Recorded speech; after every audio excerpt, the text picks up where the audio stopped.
ओम गण गणपते नमः। नमस्कार, मैं हूँ चेतना और आप देख रहे हैं चेतना ब्लॉग। आप सभी का फिर से स्वागत है मेरे चैनल पे। तो आज मैं आपको बताऊंगी कि गणेश चतुर्थी में गणपति जी की पूजा कैसे की जाती है, किस तरह से की जाती है और उन्हें कौन सा फूल सबसे ज़्यादा पसंद है और उनके भोग पे क्या क्या चढ़ाया जाता है। पहले मैं बताती हूँ कि गणपति पूजा जो है सो भाद्र मास के शुक्ल पक्ष चतुर्दशी को मनाया जाता है और यह लगभग 9 दिन अनंत चतुर्दशी होता है तब तक मनाया जाता है। तो ये 10 दिनों का पूजा होता है, बहुत ही हर्षोल्लास के साथ पूरे भारत में मनाया जाता है। कहा जाता है, इनकी तो बहुत सारी कथाएं हैं।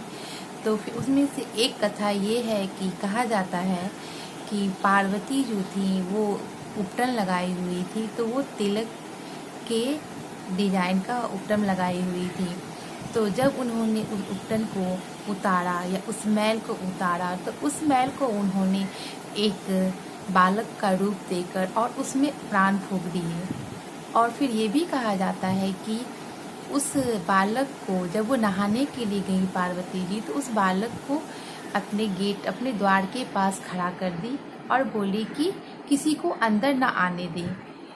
तो और वो चली गई। तभी महादेव जी आए और महादेव जी को भी गणपति जी ने अंदर नहीं जाने दिया।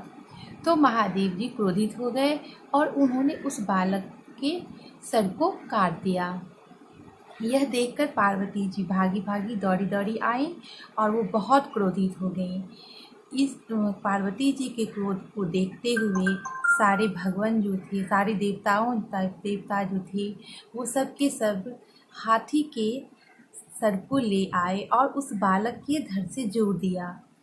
तो तभी वो दिन जो था वो चतुर्दशी का दिन था, भाद्र मास के शुक्ल पक्ष का चतुर्दशी का दिन था। इसीलिए उसी दिन से गणपति बप्पा जी का पूजा अर्चना किया जाता है। अब तो पूरे भारत में ही गणपति जी की पूजा मनाई जाती है, मैं भी मनाती हूँ। तो मैं जैसे मनाती हूँ वो आपको बता रही हूँ कि गणपति पूजा दिन जो है सो पूरे घर को गंगाजल से छिड़का और उसके बाद गणपति जी की स्थापना करते हैं। ओम गणपते नमः करके हर चीज़ गणपति जी का स्थापना करते हैं और उनको विराजमान करते हैं। सबसे पहले आप जल्दी उठ जाइए और नहा धोकर जो है पूरे घर में गंगा जल छिड़क दीजिए और जो मेन गेट है आप उसमें तोरण लगा लीजिए। तोरण बहुत ही शुभ माना जाता है। हम कोई भी काम करते हैं तो सबसे पहले तोरण से स्टार्ट करते हैं। तोरण आप बाहर से मंगा भी सकते हैं, मार्केट में मिलता है, और आप अपने घर में भी बना सकते हैं। बहुत ही आसान तरीका है बनाने का। और आप गणपति बप्पा को भी अपने घर में बना सकते हैं। मेरे पास तो पीतल की गणपति बप्पा हैं तो मैं उन्हीं की पूजा करती हूँ, पर मुझे मिट्टी के भी बनाने आते हैं और मैं पहले मिट्टी के ही गणपति पूजा किया करती थी, उन्हीं को स्थापना करती थी। तो आप भी कर सकते हैं। और मिट्टी के गणपति बप्पा बनाने की तो अलग ही फीलिंग होती है, बहुत अच्छा लगता है, मन अच्छा होना चाहिए, बहुत अच्छा लगता है। अपने हाथों से बनाइए और गणपति जी को स्थापना कीजिए। और गणपति बप्पा जो हैं आम या अशोक के जो भी पत्ता आपको उपलब्ध हो, आप उन पत्तों से आप तोरण बना के घर के मेन गेट में लगा सकते हैं।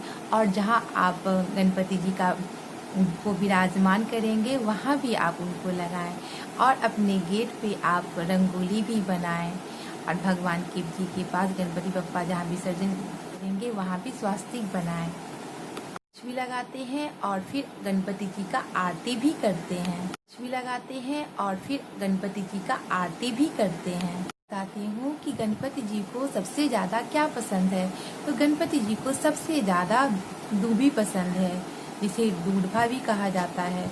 तो गणपति जी को आप दूबी जरूर चढ़ाएं। उन्हें मोदक भी पसंद है, उन्हें लड्डू भी पसंद है, तो भोग में आप मोदक जरूर चढ़ाएं। मैं भी ये इन सब चीज़ों को चढ़ाती हूँ और मैं एक मीठा पान का भी भोग लगाती हूँ। तो आप भी ज़रूर पान का भोग लगाएं। और गणपति बप्पा का जो भी भोग लगाया जाता है उन सब भोगों को प्रसाद के रूप में अपने घर में मिलके सब कोई बांट के खा लें। गणपति जी को सर्वप्रथम पूजनीय भी माना जाता है। तो ये पूजा होता है तो गणपति बप्पा को सबसे पहले पूजा की जाती है। तो इस तरह से आप गणपति जी को अपने अच्छे मन श्रद्धा पूर्वक आप उनको प्यार भाव से आप उन्हें घर में स्थापना कीजिए, विराजमान कीजिए और गणपति जी को बुलाइए। और फिर उनकी पूजा अर्चना करने के बाद जब उनका विसर्जन होता है तो आप उनको बोलिए कि हे गणपति बप्पा, आप हमेशा जो है सो हमारे घर में शांति रखें, सुख समृद्धि लाएं और अगले वर्ष आप जल्दी से आएं। गणपति पूजा जो होता है हर कोई हर तरह से रखता है। कोई 2.5 दिन रखता है, कोई 4.5 दिन रखता है, कोई 9 दिन रखता है। ये 10 दिनों का पूजा होता है, बहुत ही हर्षोल्लास के साथ मनाया जाता है। और इन 9 दिनों में कुछ लोग व्रत भी रखते हैं। तो व्रत में जो है सो प्याज लहसुन नहीं खाया जाता है और वो एक टाइम ही खाना खाते हैं। गणपति जी से हम यही प्रार्थना करेंगे कि हमारे घर में सुख समृद्धि शांति आए, रिद्धि सिद्धि आए और यही कामना हम आप सबके लिए भी करते हैं। तो विसर्जन जब करें तो आप ज़रूर ये बोलें कि आप हमारे घर में धन अन्न भंडार रखें, सुख समृद्धि लाएं और जल्द ही आप वापस, और ऐसे ही आप हर साल हमारे यहाँ आते रहें और हम पूजा अर्चना करते रहें।